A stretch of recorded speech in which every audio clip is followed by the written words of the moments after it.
Кутман күнүңүздөр менен мен Кумтөр маселесине дагы бир тактоолорду киргизип түшүндүрмө берип коеюн дедим. Анткени менин дарегиме бир сөз айтылып кетти.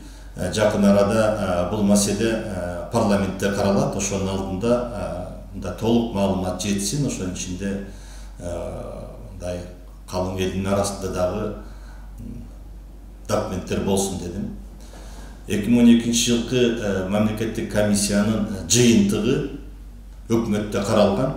Анын токтомун мен ошо тиркеп коем астына. Өкмөттөн кийин парламентке келип февраль айында 2 күн каралып, бардык суроолорго жооп берип, Жогорку Кеңеш атайын токтом кабыл алган. Аны дагы мен ошо астындагы тиркемеге бекитип берип коеюн. Бирок жанагы Жапаров айтып кеткен, Акылбек Жапаров айтып кеткен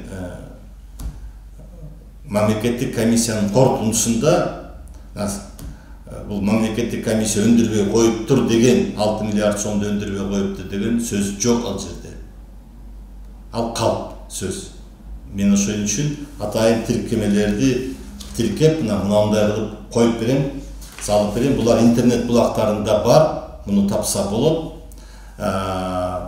Бирок ыңгайлуу болуш үчүн мен астында тиркеме кылам дагы. Мына бул отчеттун 500 барак отчеттун корутундусун дагы тиркеп коет. Анткени муну калың эл, адистер, биздин билимдүү элибиз билиш керек. Эми Кумтөрдүн маселеси боюнча. Кумтөрдүн маселесинин баары келип 2009 жылкы келишимге такалат. 2009 жылкы келишим юридикалык жактан кымтыксыз кылып коюшкан Центера. Эмне үчүн? Анткени 2009 жылкы Центера менен өкмөт келишим түзүшөт. Биз мындан ары Кумтөрдү ушул эрежеде иштетебиз дейт дагы. Бирок ошол келишимде силер муну Жогорку Кеңештен карап бекитип, эл аралык келишимдин статусун бересиңер дейт. Өкмөт ал убакта Акылбек Жапаров ошо өкмөттүн мүчөсү, Барандуу өкмөт министр, андан кийин биринчи вице-премьер, булар ушуну киргизишет парламентке. Парламент муну бекитип берет. Парламент бекитип бергенден кийин ал ратификация болуп кол коюлат. Буга укуктук жагынан статус берилип калат. Биз ошол комиссияда жазганбыз. Бул туура эмес болгон. Ошол убакта парламенттин, өкмөт, президент колун бурап туруп бекиттирип койгон. Мыйзам бузуулар менен болуп кеткен. Биз муну тааныбайбыз деп айтып чыкканбыз. Бирок Центера аны таанып, биз бирдеме болсо эл аралык сотко барабыз дейт. Мынакей бардыгы келип ушуга такалат. Экинчиси, ал келишимди алып барып Конституциялык суд менен бекитип коет. Конституциялык суд менен бекитип коет дагы ал эч качан сот деңгээлинде каралбайт. Даттанууга жатпайт деп коет. Мына ошол биздин кендирибизди кесип атат. Биздин комиссияда чыгарган мыйзам бузуулар, жанагы мөңгүлөрдү жыртып, аларды топурак менен аралаштырып, башка жакка таштап, аралаштырып таштап, бош топурактарды алып барып дагы башка жакка таштап, калдыктардын баарын тең аралаштырып, бул жагынан абдан чоң мыйзам бузуулары бар. Аны биз ошол убакта эки эл аралык көз карандысыз, бирөө Словениядан, бирөө Германиядан лабораторияларды алып келип, алардын корутундулары, анализдерин жыйынтыктары да бар. Центерада менен макул болгон.